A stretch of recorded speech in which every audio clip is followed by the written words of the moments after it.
stuff we were having to deal with. And I did Twitter, and I scrolled through it, and I saw the young man's name. There was a particular tweet that, for lack of a better word, was a straw that broke the camel's back. Had the young man's name. It was a very unique name. I believe it was a first-generation American. And said, had his name, "You committed treason. May God have mercy on your soul," with a slowly twisting gif of a noose. And for lack of a better word, I lost it. I just got irate. My boss was with me at the time, the Deputy Secretary, Jordan Fuchs, and she could tell that I was angry. I tend to turn red from here up when that happens, and that happened at that time. And she called Secretary Raffensperger to say, "We're seeing these kind of threats, and Gabe thinks we need to say something about it." And the Secretary said yes, and that's what prompted me to do what I did. I lost my temper, but it seemed necessary at the time because it was just getting worse. And I could not tell you why that particular one was the one that put me over the edge, but it did. Now, after you made this plea to the president, did Donald Trump urge his supporters to avoid the use of violence? Not to my knowledge. Now, as we know, the president was aware of your speech because he tweeted about it later that day. Let's take a look at what the president said. In the tweet, Donald Trump claims that there was, quote, "massive voter fraud in Georgia." Mr. Sterling, that was just plain false, wasn't it? Yes, sir. Nevertheless, the very next day, on December 2nd, President Trump released a lengthy video again making false claims of election fraud in Georgia. Let's take a look at what he said this time. They found thousands and thousands of votes that were out of whack, all against me. In fact, the day after Donald Trump released that video, so now we're talking just 2 days after the emotional warning that you gave that someone's going to get killed, representatives of President Trump appeared in Georgia, including Rudy Giuliani, and launched a new conspiracy theory that would take on a life of its own and threaten the lives of several innocent election workers. This story falsely alleges that sometime during election night, election workers at the State Farm Arena in Atlanta, Georgia, kicked out poll observers. After the observers left, the story goes, these workers pulled so-called suitcases of ballots from under a table and ran those ballots through counting machines multiple times. Completely without evidence, President Trump and his allies claimed that these suitcases contained as many as 18,000 ballots, all for Joe Biden. None of this was true.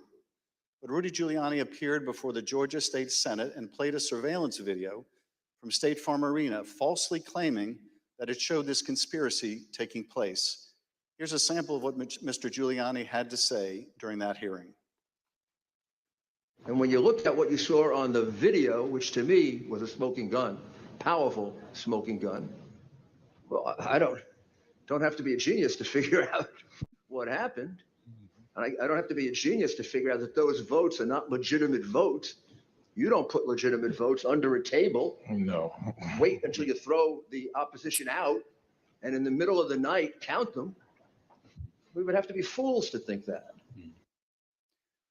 President Trump's campaign amplified Giuliani's false testimony in a tweet, pushing out the video footage. Giuliani likewise pushed out his testimony on social media. As you can see in this tweet, Mr. Giuliani wrote that it was, quote, "now beyond doubt," unquote, that Fulton County Democrats had stolen the election. Later in this hearing, we'll hear directly from one of the election workers in this video about the effect these lies had on her and on her family. Mr. Sterling, did the investigators in your office review the entire surveillance tape from the State Farm Arena on election night? They actually reviewed approximately 48 hours going over the time period where action was taking place at the counting center at State Farm Arena. And what did the tape actually show? Depending on which time you want to start, because as was mentioned, this conspiracy theory took on a life of its own, where they conflated a water main break that wasn't a water main break and throwing observers out and a series of other things. What it actually showed was Fulton County election workers engaging in normal ballot processing. One of the things that was very frustrating was the so-called suitcases of ballots from under the table. If you watch the entirety of the video, you saw that these were election workers who were under the impression they were going to get to go home around 10:30. People are putting on their coats. They're putting ballots that are prepared to be scanned into ballot carriers that are then sealed with tamper-proof seals so that they can, they're not messed with. Um, and it's an interesting thing because you watch there's 4 screens of the video, and as you're watching it, you can see the election monitors in the corner with the press as they're taking these ballot carriers and putting them under the table. You see it there. One of the other hidden ones, if you looked at the actual tape, was on the outside of the table, just from the camera angle. You couldn't see it originally. And this goes under the no good deed goes unpunished. We were told we were at GEMA, as the secretary pointed out, and we were told that it looked like they were shutting down with Fulton County counting. The secretary expressed some displeasure at that because we wanted to everybody keep counting so we could get to the results and know what was happening. So our elections director called their elections director, who was at another location because this was election day. There was 2 different places where ballot things were being done by the Fulton County office. So he called the elections director from Fulton, then called Ralph Jones, who was at the State Farm Arena, and said, "What the heck are you doing? Go ahead and stay." And as you watch the video itself, you see him take the phone call as people are putting things away and getting ready to leave. And you can tell for about 15, 20 seconds, he does not want to tell these people they have to stay. He walks over, he thinks about it for a second. You see him come back to the corner of a desk and kind of slumps his shoulders and says, "Okay, y'all, we got to keep on counting." And then you see him take their coats off, get the ballots out. And then a secondary thing that you'll see on there is you'll have people who are counting ballots who a batch will go through, they will take them off and run that through again. What happens there is a standard operating procedure. If there's a misscan, if there's a misalignment, if it doesn't read right, these are high speed, high capacity scanners. So 3 or 4 will go through after a misscan. You have to delete that batch and put it back through again. And by going through the hand tally, as the secretary pointed out, we showed that if there had been multiple ballots scanned without a corresponding physical ballot, your counts would have been a lot higher than the ballots themselves. And by doing the hand tally, we saw 2 specific numbers that were met.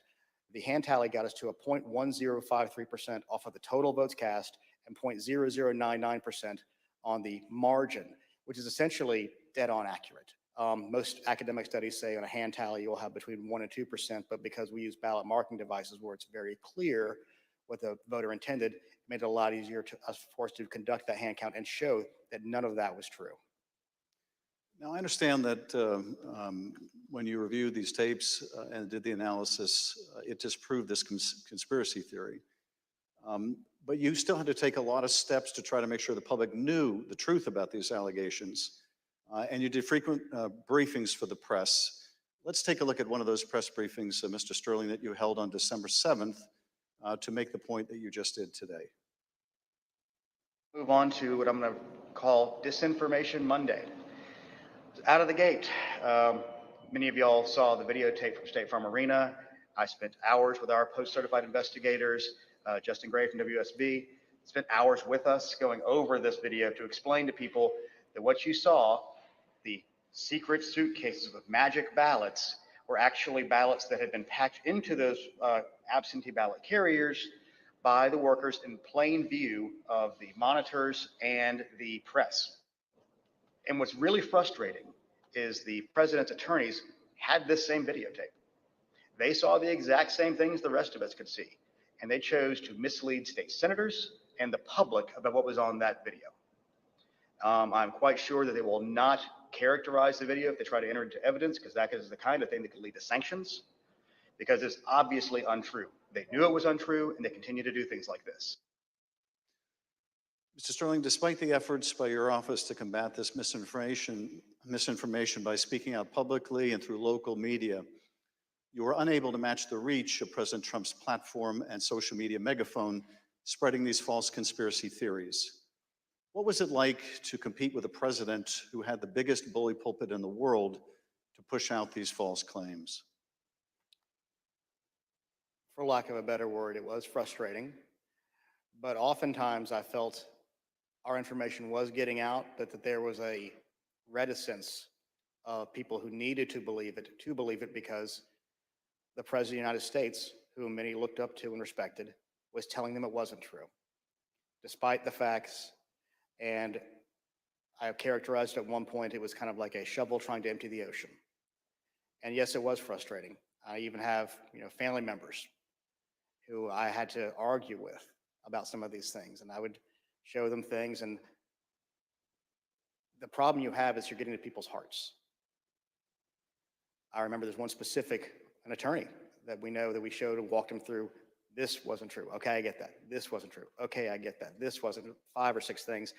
But at the end, he goes, I just know in my heart they cheated. That's just, and so once you get past the heart, the facts don't matter as much. And our job, from our point of view, is to get the facts out, do our job, tell the truth, follow the Constitution, follow the law, and defend the institutions. And the institutions held. Let's take a look at what you were competing with. This is the former president speaking in Georgia on December 5th. Evidence of fraud is overwhelming. And again, I'm going to ask you to look up at that very, very powerful and very expensive screen. Hidden cases of possible ballots are rolled out from under a table. 4 people under a cloud of suspicion.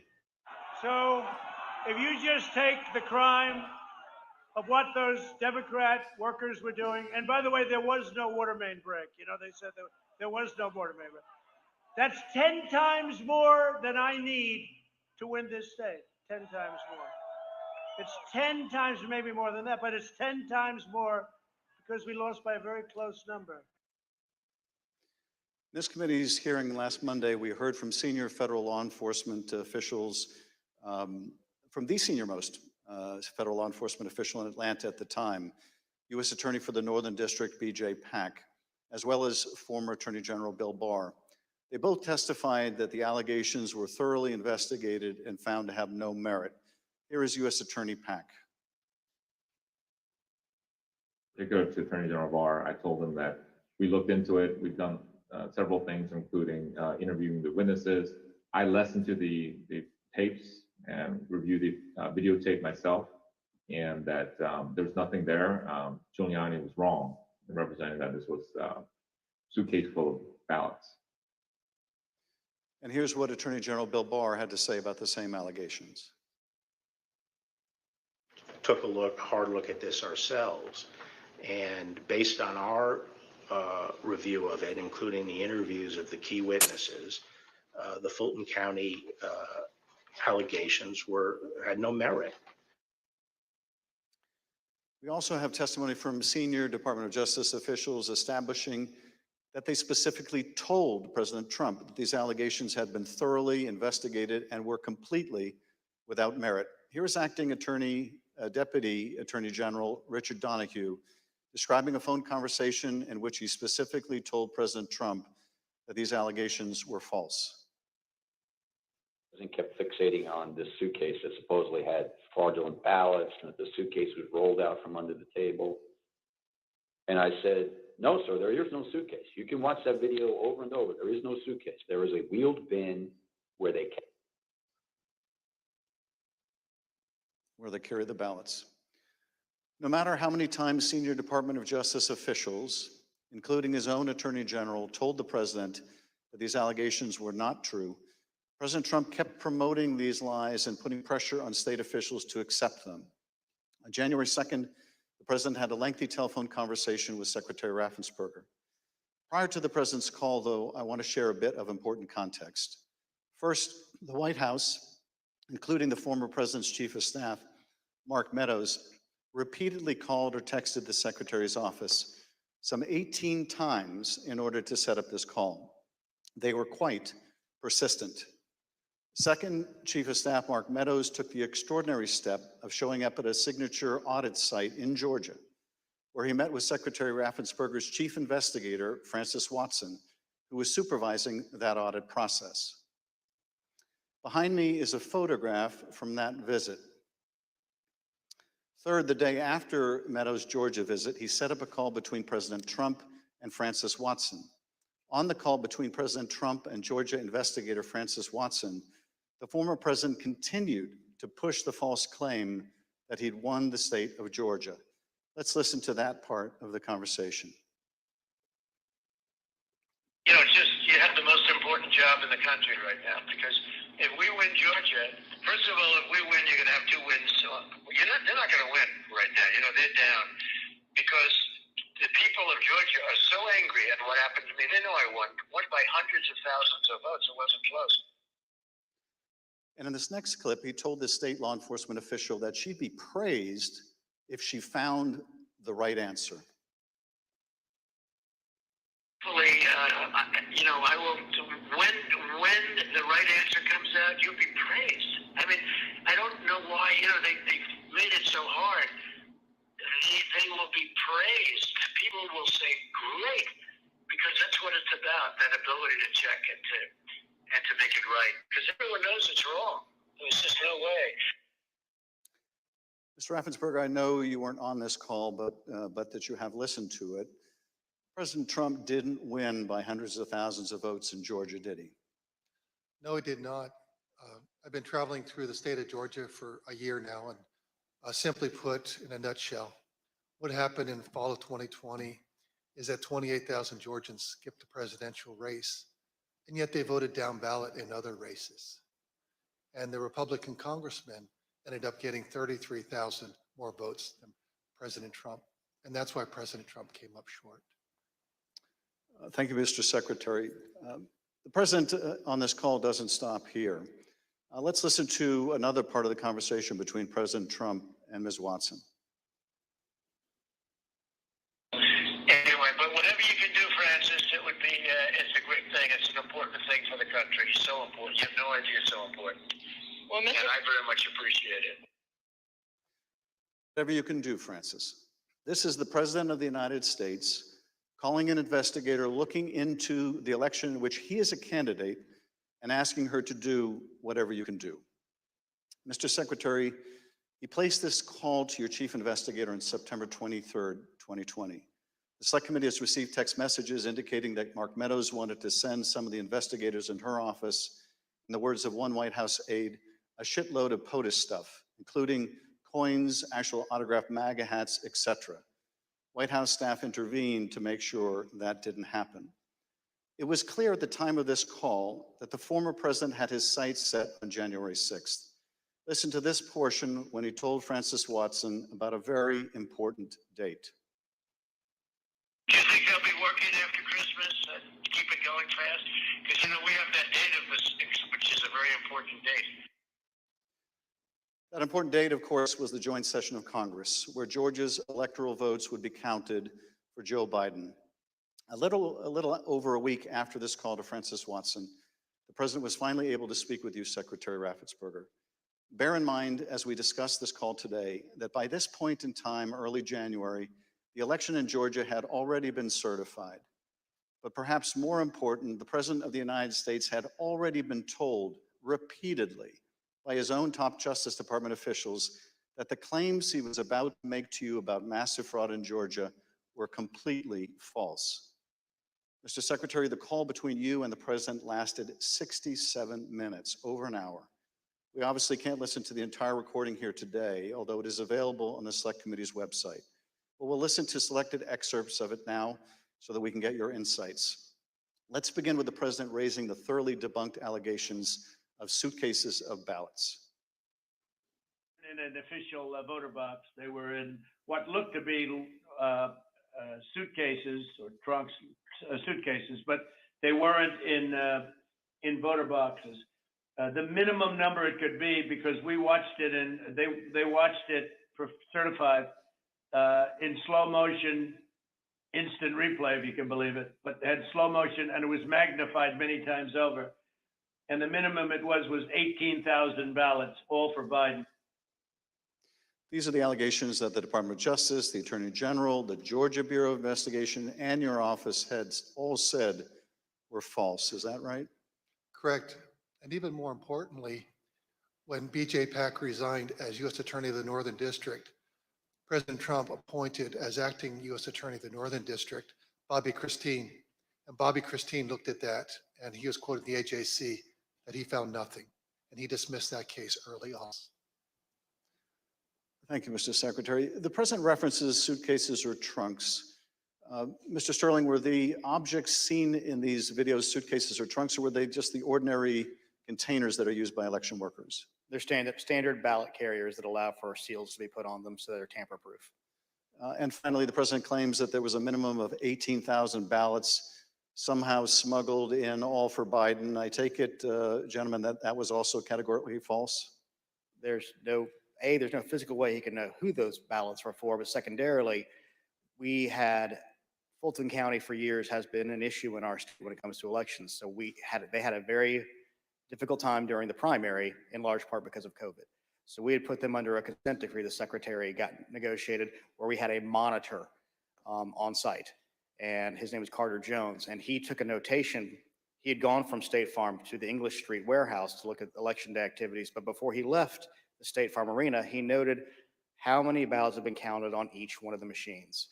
And when he came back after we found out they were working again, he took note again when they closed. And I believe the final number was something around 8,900 total ballots were scanned from the time he left to the time about 12:30 or 1 o'clock in the morning. So way below 18,000. Let's play the next clip. I heard it was close. I said, there's no way. But they dropped a lot of votes in there late at night. You know that, Brad. Mr. Secretary, did somebody drop a lot of votes there late at night? No. I believe that the president was referring to some of the counties when they would upload, but the ballots had all been accepted and had to be accepted by state law by 7 p.m. So there were no additional ballots accepted after 7 p.m. Let's play the next clip in which the president makes claims about so-called dead voters. The other thing, dead people. So dead people voted. And I think the number is in the close to 5,000 people. And they went to obituaries, they went to all sorts of methods to come up with an accurate number, and a minimum is close to about 5,000 voters. So, Secretary, did your office investigate whether those allegations were accurate? Did 5,000 dead people in Georgia vote? No, it's not accurate. Actually, in their lawsuits, they allege 10,315 dead people. We found 2 dead people when I wrote my letter to Congress that's dated January 6th. And subsequent to that, we found 2 more. That's 1, 2, 3, 4 people, not 4,000, but just a total of 4, not 10,000, not 5,000. Let's play the next clip. And there's nothing wrong with saying that,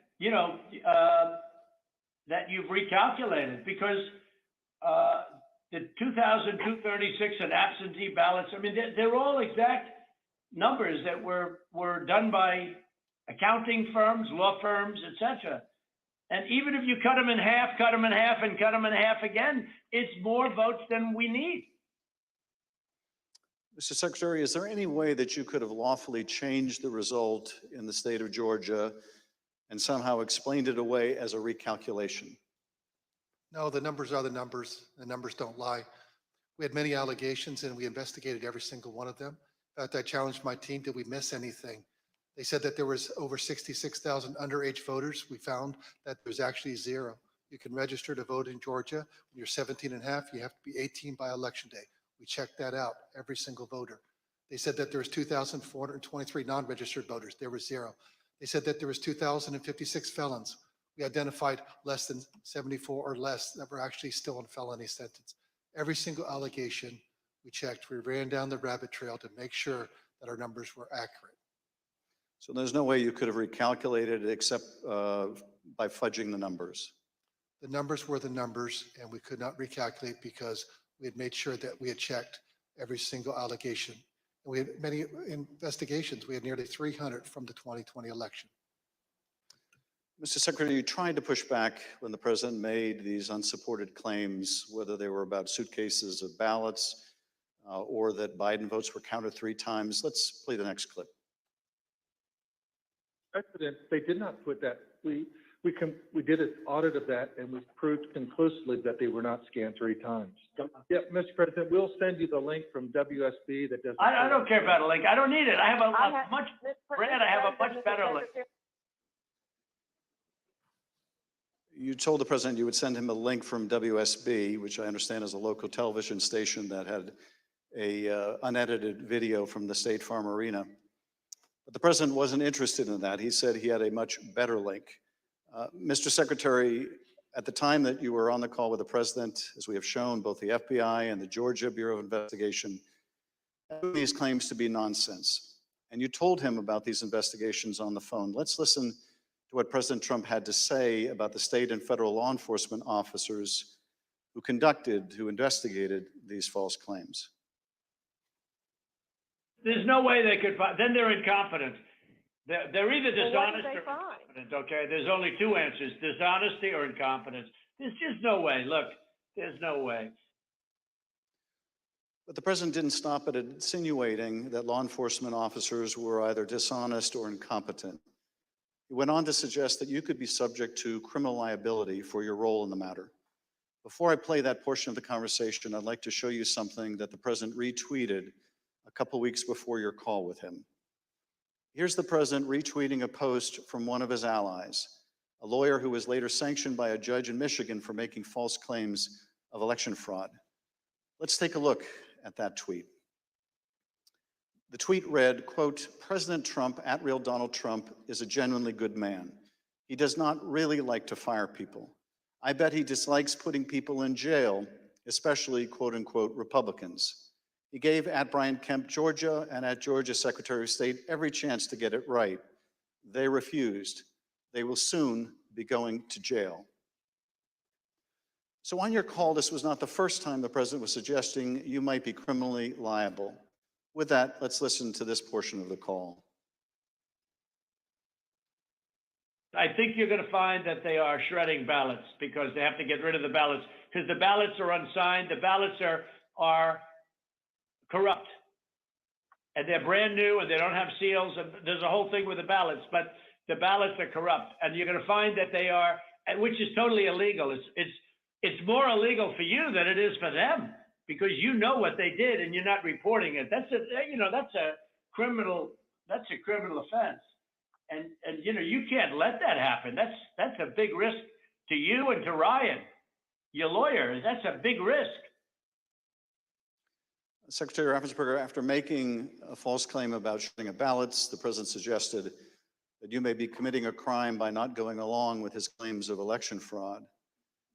And after suggesting that you might have criminal exposure, President Trump makes his most explicit ask of the call. Let's play a part of that conversation. So, look, all I want to do is this. I just want to find 11,780 votes, which is one more than we have, because we won the state. Mr. Secretary, was the president here asking you for exactly what he wanted? One more vote than his opponent. What I knew is that we didn't have any votes to find. We had continued to, we investigated, like I just shared the numbers with you. There were no votes to find. That was an accurate count that had been certified. And as our general counsel said, there was no shredding of ballots. Mr. Secretary, after making this request, the president then goes back to the danger of having you deny these allegations of fraud. Let's listen to that part of the clip. And I watched you this morning and you said, well, there was no criminality, but I mean, all of this stuff is very dangerous stuff. When you talk about no criminality, I think it's very dangerous for you to say that. Secretary Raffensperger, you wrote about this in your book, and you said, quote, "I felt then and still believe today that this was a threat. Others obviously thought so too, because some of Trump's more radical followers have responded as if it was their duty to carry out this threat. Please tell us what you, your wife, even your daughter-in-law experienced regarding threats from Trump's more radical followers." Well, after the election, my email, my cell phone was doxxed, and so I was getting texts all over the country, and then eventually my wife started getting the text, and hers typically came in as sexualized texts, which were disgusting. You have to understand that Trish and I, we met in high school. We've been married over 40 years now, and so they started going after her, I think, just to probably put pressure on me. Why don't you just quit, walk away? And so that happened.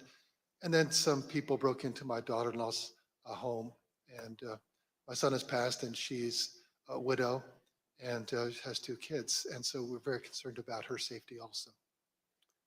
And Mr. Secretary, why didn't you just quit and walk away? Because I knew that we had followed the law and we had followed the Constitution. And I think sometimes moments require you to stand up and just take the shots. You're doing your job. And that's all we did. You know, we just followed the law and we followed the Constitution. And at the end of the day, President Trump came up short. But I had to be faithful to the Constitution. And that's what I swore an oath to do.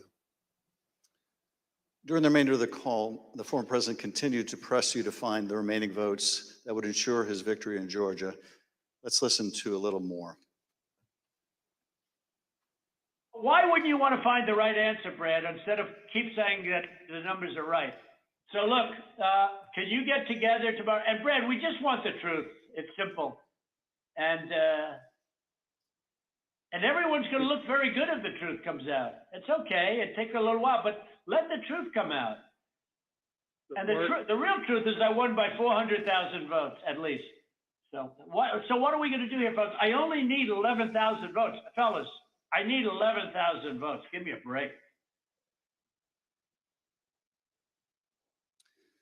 4 days after the president's call to Secretary Raffensperger was January 6th.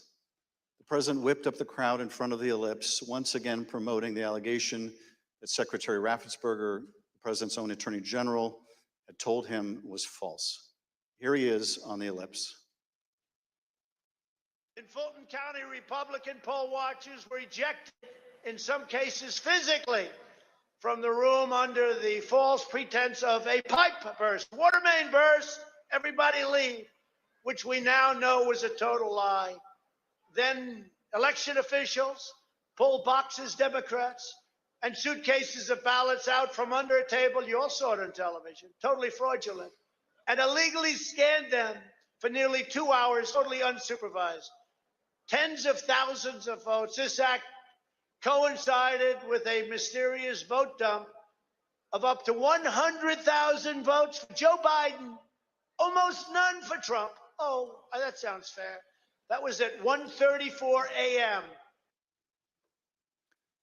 Mr. Secretary, Mr. Sterling, I want to thank you for your service to the state of Georgia and to the country. Speaker Bowers, likewise, I want to thank you for your service to the state of Arizona and to the country. You have served not only your home states, but our nation and our democracy. Mr. Chairman, I yield back. Thank you, Mr. Schiff. I thank the witnesses for joining us today. You are now dismissed.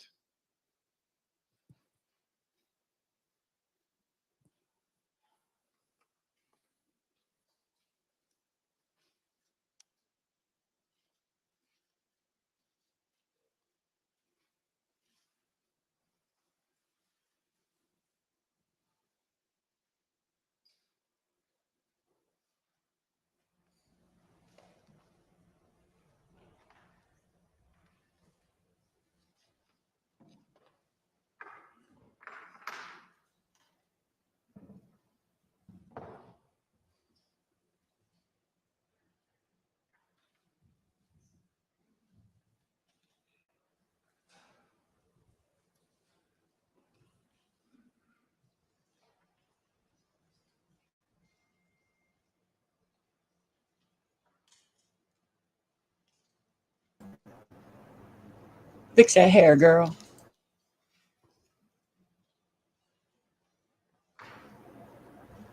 The one in the red looks happy.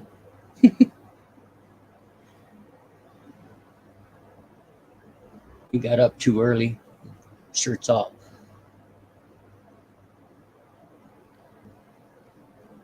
Jesus Christ, just get up in our face and take pictures. I'd be like, what the fuck is this? Could you sit there? Could anybody? Could you really just sit there? Now welcome our found And get witness, taking pictures of like that?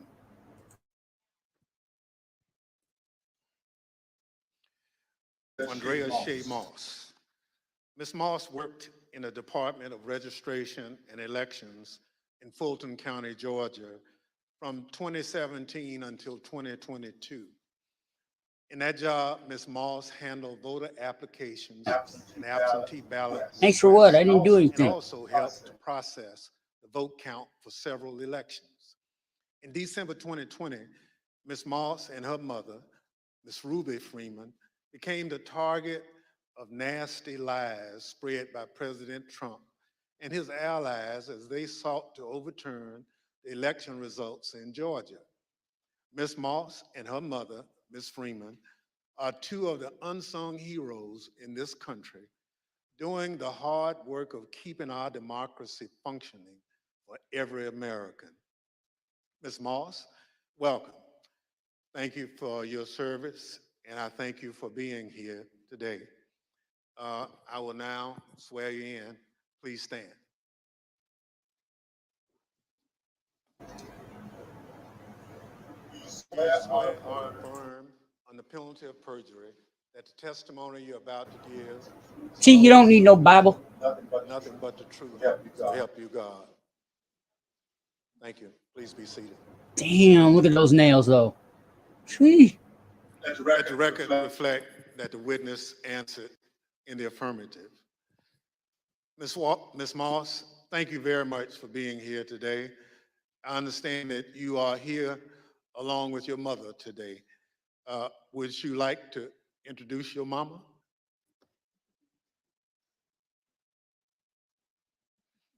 Hi, Mom. Ms. Moss, today we'll be asking you about some of the threats that you received following the 2020 election. Since you've been an election worker for over 10 years, I want to ask you, in your decade of service, had you ever experienced threats like these before?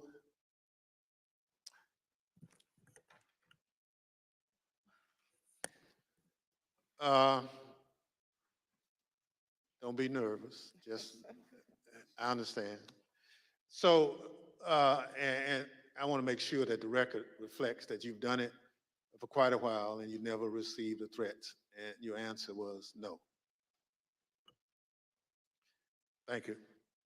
Pursuant to Section 5C8 of the House Resolution 503, the chair recognizes the gentleman from California, Mr. Schiff, for questions. Good afternoon, Ms. Moss. Thank you for being here. I understand that you were employed by the Fulton County Registration and Elections Department for more than 10 years, and I understand that you love that job. Please tell us what made you so fond of the work that you did.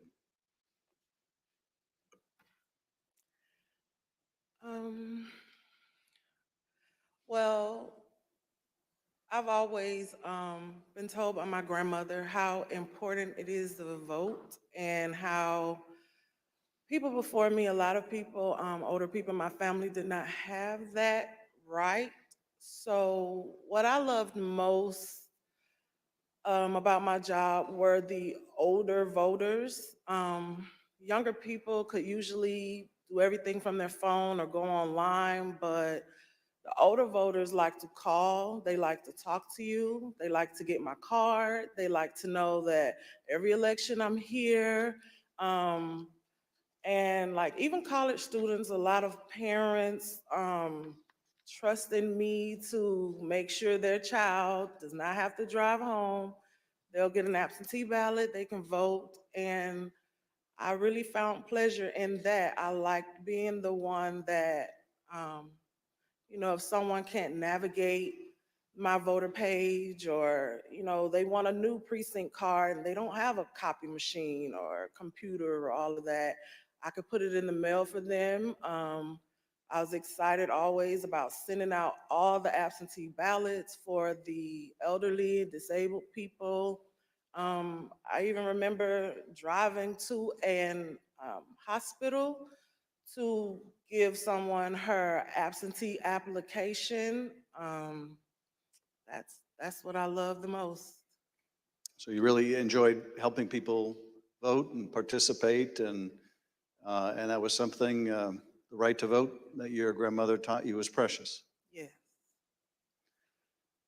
Well, I know the events that we're here to talk about today are incredibly difficult to relive.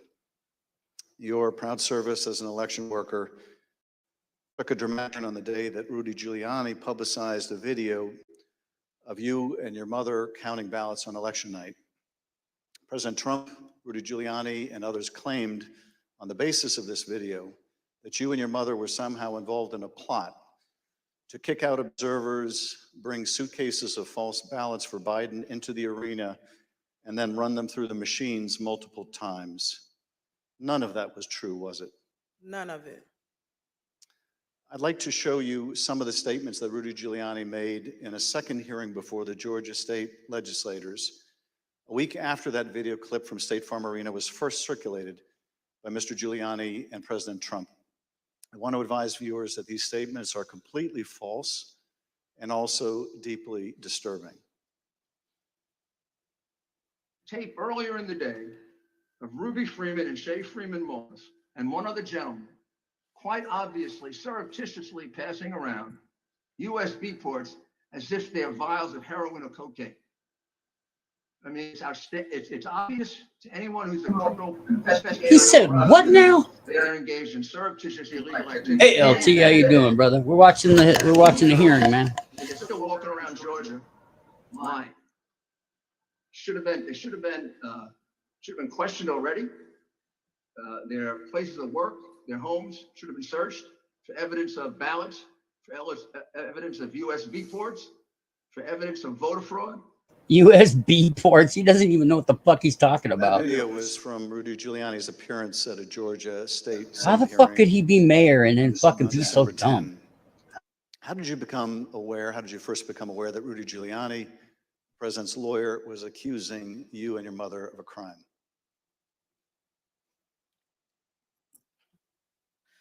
I was at work, like always, and the former chief, Mr. Jones, asked me to come to his office.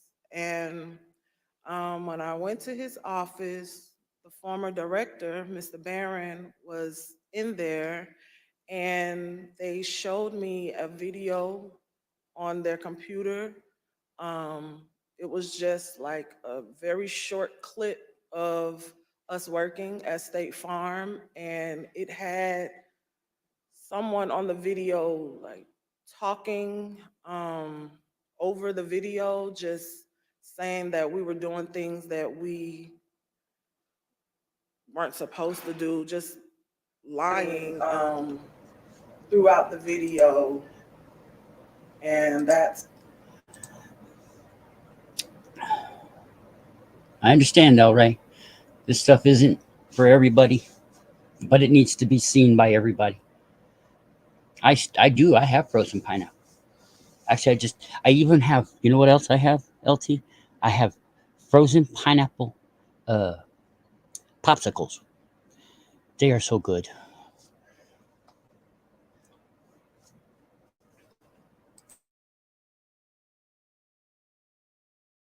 the election, and they were getting a lot of threats and being harassed online, and asked me, have I been receiving anything, and I need to check on my mom.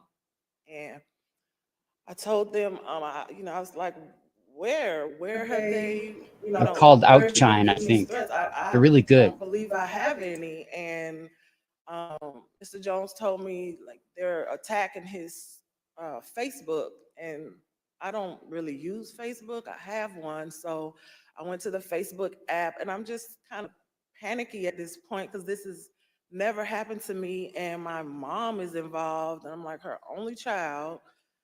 So I'm just asking him, like, well, where are the messages? All I see is the feeds. Like, how do you get to the messages? And he said, it's another icon on your phone that says Messenger. And I went to that icon, and it was just a lot of horrible things there. And those horrible things, did they include threats? Yes, a lot of threats, wishing death upon me, telling me that I'll be in jail with my mother, and saying things like, "Be glad it's 2020 and not 1920." Were a lot of these threats and vile comments racist in nature? A lot of them were racist. A lot of them were just hateful. But yes, sir. In one of the videos we just watched, Mr. Giuliani accused you and your mother of passing some sort of USB drive to each other. What was your mom actually handing you on that video? A ginger mint. It wasn't just Rudy Giuliani. We heard President Trump make these false allegations repeatedly during his call with Secretary Raffensperger. Let's listen to a portion of what he had to say about you and your mother. We had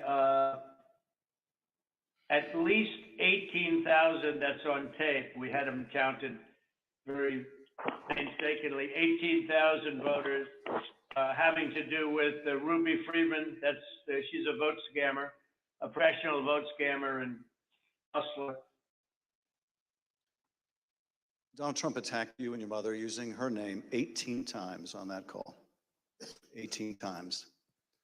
Ms. Moss, can you describe what you experienced listening to former President Trump attack you and your mother in a call with the Georgia Secretary of State? I felt horrible.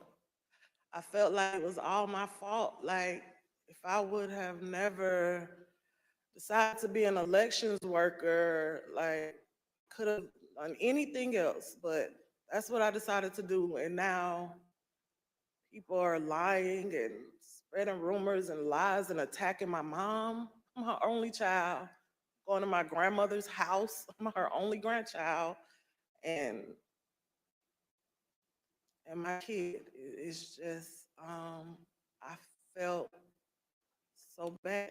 I felt bad for my mom. I felt horrible for picking this job and being the one that always wants to help and always there, never missing out one election. I just felt like it was my fault for putting my family in this situation. Well, it wasn't your fault. Your mother was kind enough to come speak with us earlier. Let's listen to her story in her words. My name is Ruby Freeman. I've always believed that when God says that he'll make your name great, but this is not the way it was supposed to be. I could have never imagined the events that followed the presidential election 2020. For my entire professional life, I was Lady Ruby. My community in Georgia, where I was born and lived my whole life, knew me as Lady Ruby. I built my own business around that name, La Ruby's Unique Treasures, a pop-up shop catering to ladies with unique fashions. I wore a shirt that proudly proclaimed that I was, and I am, Lady Ruby. Actually, I had that shirt on. I had that shirt in every color. I wore that shirt on Election Day 2020. I haven't worn it since, and I'll never wear it again. Now I won't even introduce myself by my name anymore. I get nervous when I bump into someone I know in the grocery store who says my name. I'm worried about who's listening. I get nervous when I have to give my name for food orders. I'm always concerned of who's around me. I've lost my name and I've lost my reputation. I've lost my sense of security, all because a group of people, starting with number 45 and his ally, Rudy Giuliani, decided to scapegoat me and my daughter, Shay, to push their own lies about how the presidential election was stolen. Ms. Moss, how has this experience of being targeted by the former president and his allies affected your life? It's turned my life upside down. I no longer give out my business card. I don't transfer calls. I don't want anyone knowing my name. I don't want to go anywhere with my mom because she might yell my name out over the grocery aisle or something. I don't go to the grocery store at all. I haven't been anywhere at all.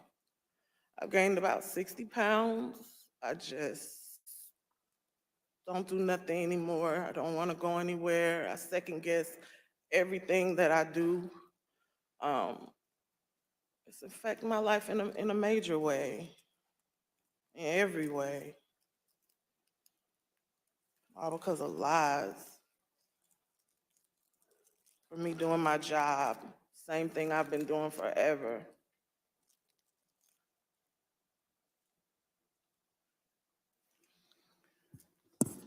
Your mother also told the select committee about how she had to leave her own home for her safety and go into hiding after the FBI told her that it would not be safe for her there before January 6th and until the inauguration. Let's listen to a clip of her story in her own words.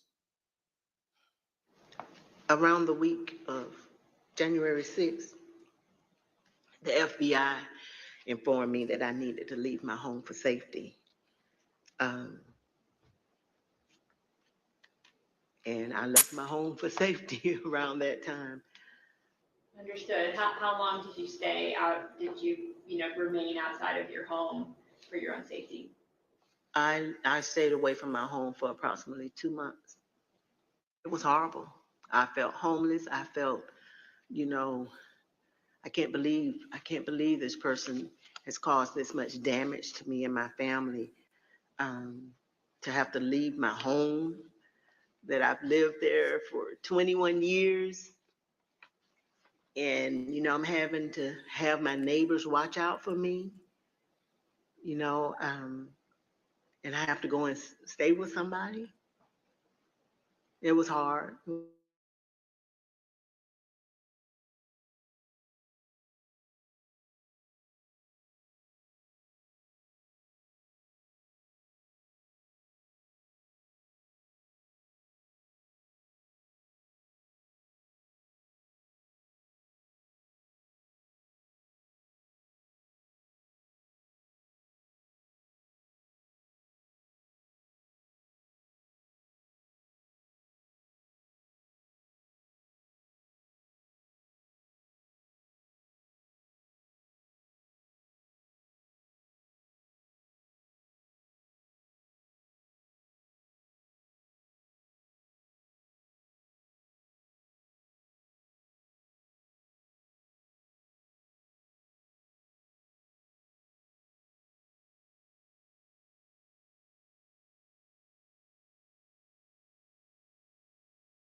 I got hacked.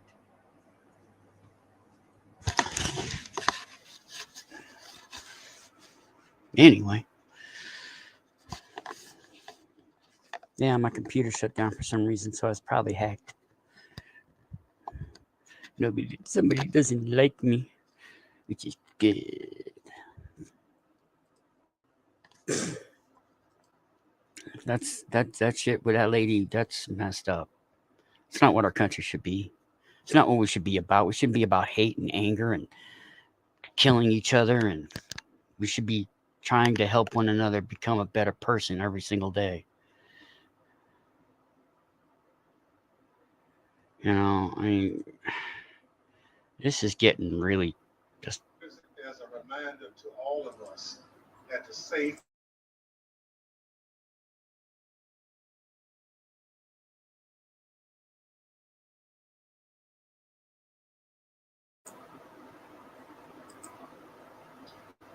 I want to thank our witness for joining us today. The members Sorry, of the everybody. Select Committee I have guess I'll shut it down because nobody's listening anyway. and we ask that you respond Catch you guys later, maybe. We'll see. right